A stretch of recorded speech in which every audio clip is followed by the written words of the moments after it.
Eu sempre quis saber como seria matar alguém. Ele aterrorizou o estado de Washington, assassinou pelo menos 49 mulheres, mas o número real pode chegar a 71.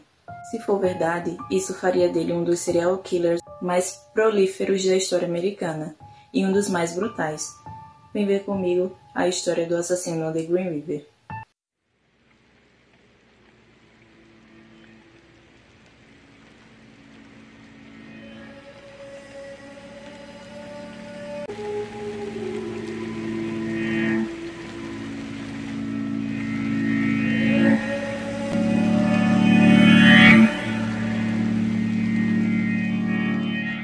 Olá pessoal, tudo bem com vocês? Eu sou Amanda Lima e sejam muito bem-vindos à Cena do Crime. Aqui eu conto para vocês histórias sobre crimes reais, mistérios, desaparecimentos e muito mais. Então se você gosta desse tipo de conteúdo, se inscreve no canal, curte, comenta, compartilha, ativa o sininho e chama todo mundo para ver o caso de hoje. Gary Leonel Wrigley nasceu em 18 de fevereiro de 1949 em Salt Lake City, em Utah, nos Estados Unidos. Desde uma idade muito precoce, Gary foi sexualmente atraído por sua mãe dominadora. Ele sempre teve problemas com mulheres. Gary era um estudante pobre, que tinha um QI abaixo da média, cerca de 82 pontos, e ainda era dislexo. A maior parte da sua adolescência foi insignificante, até os 16 anos de idade, quando ele levou um garoto de 6 anos para dentro de uma floresta e esfaqueou as costelas e o fígado desse garoto. Mas ele sobreviveu e disse que Gary foi embora rindo. Ele nunca foi acusado por esse crime.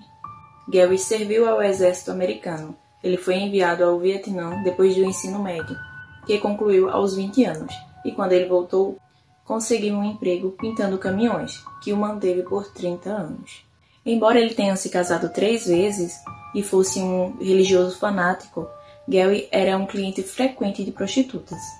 Ele tinha um impulso sexual insaciável e passou muito tempo com prostitutas enquanto servia às Forças Armadas. Durante as suas aventuras sexuais, ele contraiu gonorreia pela 2ª vez, que embora isso irritasse muito ele, mesmo assim ele não parou de ter relações desprotegidas com prostitutas. Em meados de julho de 1982, o primeiro corpo foi encontrado, flutuando no Green River, no condado de King, em Washington. A vítima era Wendy Lee Caulfield, de 16 anos, uma adolescente problemática que tinha experimentado poucas alegrias na vida antes de ser estrangulada até a morte com a sua própria calcinha e jogada na borda rasa de um rio. Sem muitas evidências para continuar, o seu assassinato permaneceu sem solução, e a pessoa responsável por ele foi apelidada de The Green River Killer. O departamento da polícia de King County não tinha como saber que Wendy representava o início de uma matança selvagem que duraria anos, com a maioria dos assassinatos ocorrendo entre 82 e 84. A maioria das vítimas eram prostitutas ou jovens fugitivas. Relatórios de mulheres e jovens desaparecidas continuaram a ser emitidos ao longo dos anos, e foram descobertos alguns restos mortais agrupados em áreas arborizadas ao longo do Green River e ao redor do aeroporto SeaTac, o que estava se tornando ocorrências regulares. As vítimas eram mulheres que variavam entre idades de 12 e 31 anos. A maioria foi encontrada nua e muitas vezes com as unhas das mãos cortadas. As áreas onde os corpos eram deixados, por vezes, tinham pontas de cigarros, alimentos, mapas rodoviários e também ainda tinha evidências de que alguns dos corpos foram violentados mesmo após a morte. O serial killer então despejava esses corpos em áreas arborizadas ao redor do Green River, o que levou ao seu terrível apelido. Ocasionalmente, ele jogava o corpo em um lugar, deixava lá por um tempo e depois transportava para outro lugar para deixar pistas falsas. Uma força-tarefa foi formada para investigar os assassinatos, e a lista de possíveis suspeitos, o DNA e os sofisticados sistemas informáticos não estavam disponíveis no início da década de 80. Então, logo a força-tarefa teve que confiar no trabalho da polícia para juntar pistas e encontrar o assassino. A força-tarefa então fez uma lista de suspeitos, e trabalhou na tentativa de identificar quem era o assassino. Aqueles que não puderam ser eliminados foram transferidos para a lista A. Gary estava na lista de suspeitos devido a 12 encontros que ele teve com a polícia no início da década de 80. Em 1980, ele foi acusado de dar um golpe de gravata em uma prostituta e abusar dela em seu caminhão. Quando Gary foi questionado, ele admitiu o uso da força, mas disse que era apenas por legítima defesa, porque a prostituta tinha mordido as partes íntimas dele. Então o caso foi abandonado e ficou por isso mesmo. Em 1982, Gary prestou depoimento na polícia depois que foi pego em seu caminhão com outra prostituta. Mais tarde, descobriu-se que essa garota foi uma das vítimas do assassino. E aí ele prestou novos depoimentos em 1983, depois que o namorado de uma das prostitutas que ele ficava identificou o caminhão dele como sendo o último caminhão em que a sua namorada havia entrado antes de desaparecer. Em 1984, Gary foi preso por tentar contratar serviços de uma policial disfarçada, posando como uma garota de programa. Ele foi levado para interrogatório e concordou em fazer um teste de polígrafo, que ele passou tranquilamente. A sua relação com Judith Lorraine, a sua terceira esposa, parecia diminuir a raiva assassina de Gary. Embora na época as vítimas continuavam a ser descobertas, foram relatados menos casos de mulheres desaparecidas durante o seu terceiro casamento. A polícia era incapaz de eliminar Gary como suspeito, então colocaram ele na lista A, e ele ficou sob vigilância policial. Os investigadores examinaram seu histórico de trabalho e determinaram que ele nunca esteve no trabalho nos dias em que muitas das vítimas foram relatadas como desaparecidas. Em 8 de abril de 1987, a polícia procurou a casa de Gary, que ao entrar estava fortemente repleta de objetos que ele e a sua esposa haviam coletado de caçambas de lixo de locais próximos aos despejos onde alguns dos corpos das vítimas foram encontrados. E aí ele foi levado à prisão pela polícia, onde passou por um teste de polígrafo de novo. Ele concordou e permitiu que os policiais pegassem algumas amostras de saliva dele e mechas de cabelo.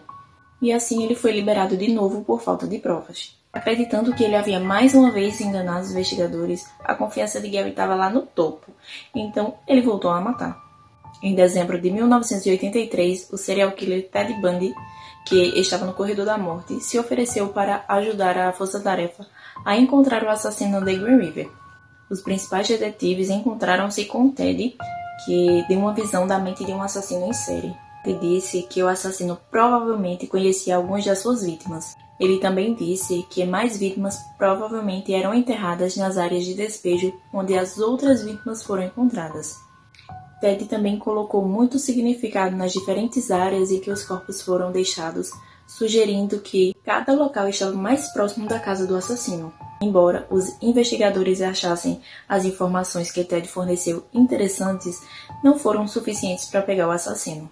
Em 30 de novembro de 2001, Gary foi preso pelo assassinato de Marcia Chapman, Opal Mills, Cynthia Reeds e Carol Ann Christensen. A evidência foi uma combinação de DNA positiva de cada vítima para Gary. Mais tarde, amostras de tinta foram encontradas e cruzadas com as tintas que Gary usava nos caminhões, então foram positivas e aumentou mais 3 vítimas à sua acusação. Temente que somente o DNA pudesse confundir o júri e não resultar na condenação, o principal detetive da força-tarefa queria mais provas. Ele entrevistou então as ex-esposas de Gary e velhas namoradas e descobriu que ele havia levado uma garota para piqueniques em várias áreas que ele usava para agrupar os corpos de suas vítimas e por isso tinha restos de comidas no local. Gary sabia que ele enfrentaria uma pena de morte e ele não queria morrer. Então, em um acordo com a promotoria, ele concordou em cooperar plenamente com as investigações.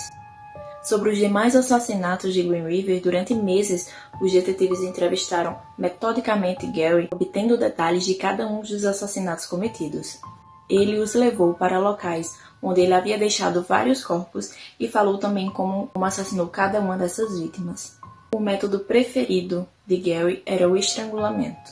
Em uma confissão reveladora, ele mostrou o lado mais obscuro e sombrio e ele disse que usou uma foto do seu filho para ajudar a ganhar a confiança de muitas dessas vítimas e também admitiu que matou uma dessas vítimas enquanto seu filho, ainda criança, estava no caminhão. Quando perguntado se ele teria matado seu filho, se o garoto tivesse percebido o que estava acontecendo, ele respondeu que sim. Na época do seu julgamento, Gary Ridgway estava enfrentando 48 acusações de assassinato. Em troca de prisão perpétua, ao invés de pena de morte, o serial killer de Green River concordou em fornecer os locais dos restos mortais das suas vítimas. Após a sua cooperação, ele recebeu 40 sentenças de prisão perpétua, que seriam cumpridas consecutivamente. Em seguida, foram acrescidos 10 anos a cada sentença pelo crime de adulteração de provas. e isso aumentaria sua pena total de prisão em 480 anos adicionais. Em 2011, foi encontrado mais uma vítima, que estava ligada a Gary, o que acrescentou mais uma sentença de prisão perpétua na sua conta. Quando seu julgamento terminou, Gary confessou mais assassinatos confirmados do que qualquer outro serial killer na América, naquele momento. E ele alegou que assassinar mulheres jovens era sua verdadeira carreira. Embora o título de serial killer mais prolífero dos Estados Unidos tenha sido assumido por Samuel Little, que matou até 93 mulheres entre 70 e 2005, não há dúvidas de que Gary continua sendo um dos piores assassinos da história americana moderna. Mas, ao contrário de outros assassinos em série infames, Gary Ridgway ainda está vivo até hoje. Atualmente, ele tem 74 anos e cumpre pena de prisão perpétua na Penitenciária Estadual de Washington, em Walla Walla. Espera-se que Gary passe o resto da sua vida atrás das grades. Bom, esse foi o vídeo de hoje. Espero muito que vocês tenham gostado da forma que a história foi contada. Não esqueçam de deixar um comentário aqui embaixo, isso ajuda demais o canal. E eu te vejo no próximo vídeo.